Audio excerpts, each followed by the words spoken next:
5장 보겠습니다. 1절에서 3절입니다. 르우벤 지파 명단은 그 첫머리에 르우벤의 장자권이 어떻게 되었는지에 대해 설명하는데요. 저자가 드러내놓고 좋아하는 유다 지파는 정치적으로 지도적인 지파가 됐죠. 그래서 맨 앞에 달아왔고요. 2장에서 4장에서 다뤘습니다. 요셉 지파인 에브라임과 므낫세가 다른 지파들보다 더 큰 땅을 차지합니다. 장자의 몫으로 갑절을 차지하죠. 그래서 유다의 장자권과 요셉의 장자권 그런 부분들 계속 역사적으로 진행돼 나가고요. 4절에서 10절 요엘은 앞에서 나오지 않았는데 직계기보의 앞부분을 잃어버린 것으로 추측할 수가 있습니다. 앞선 조상이 누군지 잘 모르는 거죠. 직계기보는 주전 733년 아수르 사람들이 쳐들어왔을 때 사로잡혀간 부에라, 6절에 나오는 부에라로서 끝납니다. 6절의 두목은 4장 38절의 족장과 히브리 낱말이 같은데 시족의 우두머리를 가리키고 있습니다. 8절 하반절 9절에 나오는 여러 거주지, 아마 모든 지파의 거주지 같은데 모압과 암몬 사이에 있고요. 여호수아 13장 16절에서 21절 참조하시고요. 광야 지경은 광야의 서쪽 가장자리를 가리킵니다. 원래 길르앗은 더 북쪽에 있었고요. 하갈 사람들이라고 하는 것은 이시마엘의 어머니 하갈의 자손들로 보입니다. 11절에서 17절은 12절, 13절에 나오는 사람들이 이 갓 지파의 족장들이지 갓의 아들들은 아닌 것으로 보입니다. 이 점에 대해서는 창세기 46장 16절, 민수기 26장 15절 이에 참조하시고요. 14절에서 15절 사이에 아비하일의 아들들의 명단이 빠져 있습니다. 길르앗과 바산 지역은 요단 동쪽에 있고 여기서 샤론은 다른 데서 나오지 않는 요단 동쪽의 어느 지역인 듯한데요. 지중해 연안 평야 샤론이 아니고요. 17절의 임금들은 주전 750년경에 다스렸던 열왕기 하 15장 32절 이하에 나오는 그런 분들로 보입니다. 18절에서 22절 보겠습니다. 이 명단 내용은 군사용 인구조사를 뽑아온 것 같습니다. 주제적으로 보면은 역대기의 그 역사서가 하나님의 직접적 보복을 어떻게 이해하는가 하는지 이 단락에서 조금 드러나는데 곧 하나님께 부르짖고 하나님을 신뢰하면 승리해서 그 땅에 살 수 있지만 하나님을 배신하고 우상을 섬기면 패배해서 그 땅에서 쫓겨난다 하는 것이죠. 사로잡혀간다 하는 것입니다. 하갈 사람에 대해서는 앞서 10절에서 말씀드렸고요. 여드루와 나비스가 창세기 25장 15절에서는 이스마엘의 아들로 나옵니다. 23절에서 26절 보겠습니다. 이 단락에서는 르우벤 사람들 그리고 갓 사람들이 함께 요단 동쪽에 살면서 그들과 같은 운명을 겪었던 므낫세의 지파의 일부를 이룹니다. 열왕기하 15장 31절 내용으로 참조하시고요. 므낫세에 대해서는 7장에서 다시 나옵니다. 므낫세 지역의 정착 지역은 북부 요단 동쪽에 있었습니다. 스닐은 아마 헤르몬 산맥의 꼭대기일 것이고요. 신명기 3장 8절에 참조하시고요. 그리고 디글랏 빌레셀은 같은 임금이 되는데 열왕기하 15장 19절 보시면 되겠습니다. 6장입니다. 먼저 1절에서 15절 보겠습니다. 4절에서 15절은 아론으로부터 예루살렘 파괴까지 이르는 전체 대제사장의 명단입니다. 인용되는 몇 가지 문제가 있습니다. 그리고 다른 곳과 일치하지 않는 부분도 있습니다. 사도에 대해서는 주의를 기울이시고요. 바벨론 유수 이후에 명단은 느헤미야 12장 10절 11절에서 계속됩니다. 성경과 예배와 관계된 모든 것들에 대한 역대기 기자의 관심은 레위 지파를 아주 상세하게 다루고 있다는 것도 드러납니다. 엘리와 그의 자손들 곧 사무엘부터 다윗에 이르는 시대의 제사장들을 언급하지 않는 것이 눈에 띄고요. 사무엘상 2장 27절 36절에 판단이 이들을 생략하는 데 결정적이었던 것 같습니다. 하나님 선택을 못 받은 것입니다. 이들 가운데 마지막 인물은 아비아달은 솔로몬에게 불편하고 사독 그 자리를 차지하고 있습니다. 사독이라고 하는 일반 명사의 구성된 사람이죠. 16절에서 19절 보겠습니다. 레위 아들들의 계보는 신명기 6장 16절에서 19절, 민수기 3장 17절에서 20절에 상응하고 있습니다. 20절에서 24절 암미나답을 그아스의 아들이라고 하는 것이 여기뿐이고 보라의 아버지는 출애굽기 6장 21절에서는 이스할로 나와 있습니다. 25절에서 28절 보겠습니다. 이 레위자손 명단에서는 사무엘이라는 이름이 눈에 띄는데 사무엘상 1장 1절에는 사무엘은 에브라임 지파입니다. 여기서는 사무엘이 제사장 기능을 수행하는 것을 고려해서 선지자 사무엘을 레위 지파에 속하게 한 것입니다. 31절에서 47절입니다. 다윗이 자기 거주지인 예루살렘으로 언약궤를 옮겨옴으로써 언약궤가 평안한 곳을 얻었는데 그전에는 언약궤가 여러 곳에 있었습니다. 13장에도 나오고 사무엘상 4장 6장에도 나오고 사무엘의 6장에도 나오고요. 언약궤를 맸던 레위 사람들은 이제 다른 일을 맡을 수 있게 되었습니다. 역대하 35장 3절 6절 참조하시고요. 포로기 이후에 성전에 찬양대가 있었던 사실은 예레미야 11장 17절 감사하는 말씀을 인도하는 편에 찬송 인도자가 있으죠. 그리고 12장 24절에서 있는데 본문에서는 이게 합법적인 레위 사람들인 것을 증명합니다. 레위 지파의 세 갈래, 고핫, 게르손, 무라리에는 각각 다윗 시대의 지휘자 한 사람, 헤만, 아삽, 에단이 등장하고요. 그 계보는 모두 레위에게로 거슬러 올라갑니다. 찬송할 때 차지하는 위치, 가운데, 우편, 좌편, 이거는 서열상의 지혜를 해나는 것 같습니다. 48절에서 49절입니다.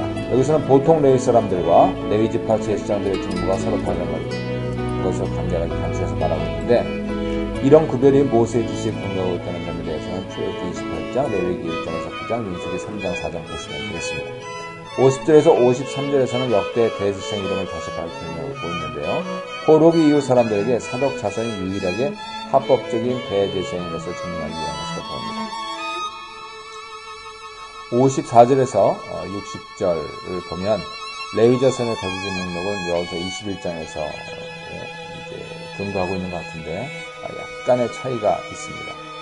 그리고 도피성에 대해서 기울이시고 7장입니다. 1절 5절 보겠습니다. 이사갈 자손의 명단에는 다윗 시대 군사행위 구조에서 비롯된 것을 보는 기록들이 있습니다. 여기에만 나오는 이름들이 많고요. 6절에서 12절은 이 명단을 다른 베냐민 지파 명단을 견주어 보면 상당한 차이가 들어갑니다. 창세기 46장 21절, 민수기 26장 38절 39절, 역대상 8장 1절 1절 참조하시고 맏아들 벨라만이 그 모든 명단에 들어가 있습니다.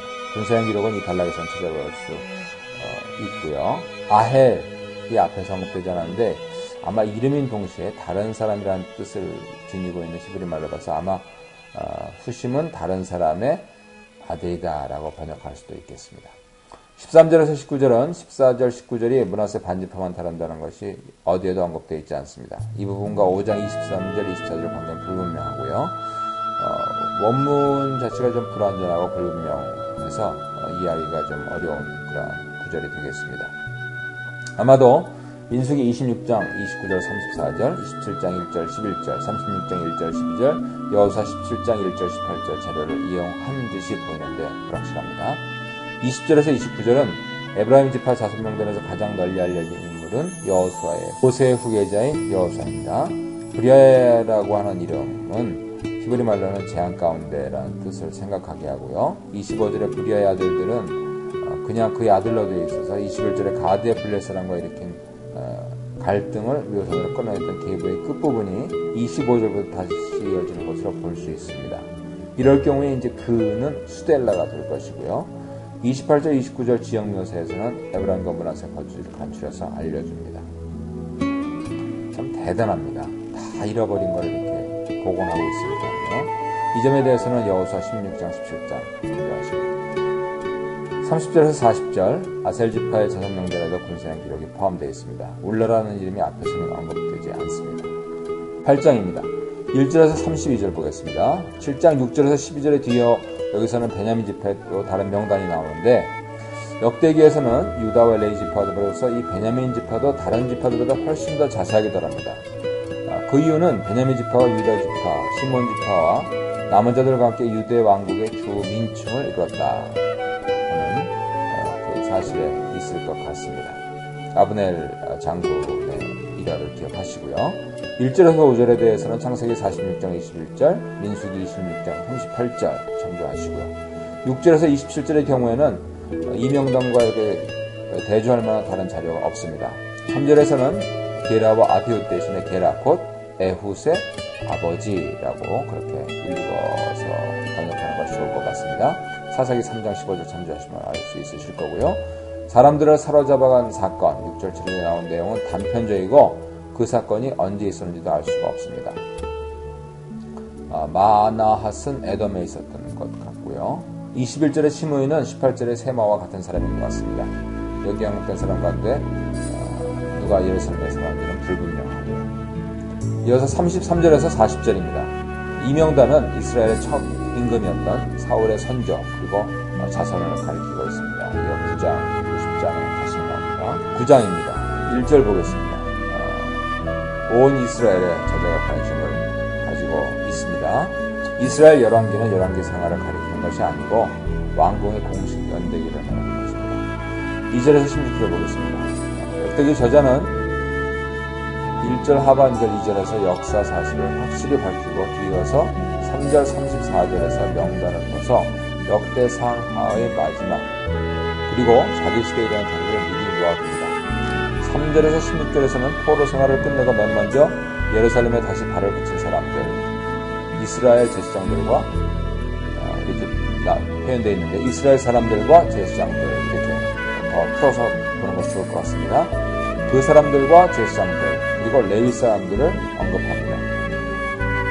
이런 의미에서 2절의 앞부분들은 다시 그 본성 예루살렘에 있는 그 기업에 정착한 첫사람들이라고 번역하는 게 좋을 것 같습니다. 그 내용은 조금 차이가 있지만 느헤미야 11장 3절에서 18절과 비슷합니다. 느디님 사람들 성전 노예가 아니었는가 보는데요. 에스라 2장 43절 한번 참조하시고요. 이 사람들의 명단은 나오지 않습니다. 유다와 베냐민의 여러 가문들 그리고 더불어서 저자는 지난 나라의 북왕국에 속했던 가문들 에브라임 므낫세가 있었다는 것도 알고 있습니다. 그래서 예루살렘을 다시 차지하는 일은 지금은 없지만 온 이스라엘이 함께 한 셈이 되는 것이죠. 이어서 17절에서 26절 보겠습니다. 예루살렘의 성전 예배를 다시 정비할 때 레위 사람들이 특별한 역할을 합니다. 여기서 문지기라는 특별한 직책에 대해서는 첫 성전, 솔로몬 성전, 그리고 다윗 회막 시대와 광야 성막 시대까지 추적됩니다. 여호와의 영, 레위 자손의 영에 대해서는 민수기 1장 50절, 3장 23절 이하 참조하시고요. 문지기 직무 첫 책임자는 아론의 손자 비느하스였습니다. 여호와께서 함께 하시니라고 하는 표현은 여호와께서 그와 함께 하실지어다 라고 번역하는 것이 좋을 것 같습니다. 유대인들은 존경하는 사람의 이름을 부를 때 이 축복의 말을 덧붙이는 관습이 있었습니다. 이 구절이 그 첫 근거가 되는 것이죠. 여기 언급된 레위 자손들은 지난날 그랬듯이 지금까지 이 직무를 수행하고 있습니다. 22절의 선견자는 예언자들이 환상을 보았기 때문에 그들에게 붙인 옛 호칭이고요. 27절에서 32절 보겠습니다. 여기서는 레위 사람들의 다른 여러 직무에 대해서 말합니다. 이것도 솔로몬 및 다윗 시대, 광야 시대까지 거슬러 올라갑니다. 향기름, 진설하는 떡에 대해서는 출애굽기 30장, 레위기 24장 참조하시고요. 33절에서 34절 보겠습니다. 34절은 찬송하는 자들 명단을 시작하거나 마무리 짓는 일정한 형식처럼 보입니다. 이런 명단은 6장 31절에서 47절에도 있었습니다. 찬송하는 자들은 자기들의 직무에 전념해야 하므로 다른 일을 하지 않아도 괜찮습니다. 34절은 2절에서 3절에 나온 것을 부분적으로 되풀이하고요. 그리고 끝으로 35절에서 44절 보면 사울 집안에 대한 기록이 1절 하반절에서 34절 때문에 끊어졌는데 여기서 다시 한번 8장 29절 38절을 되풀이함으로써 사울의 종말에 대한 기록으로 넘어가고 있습니다.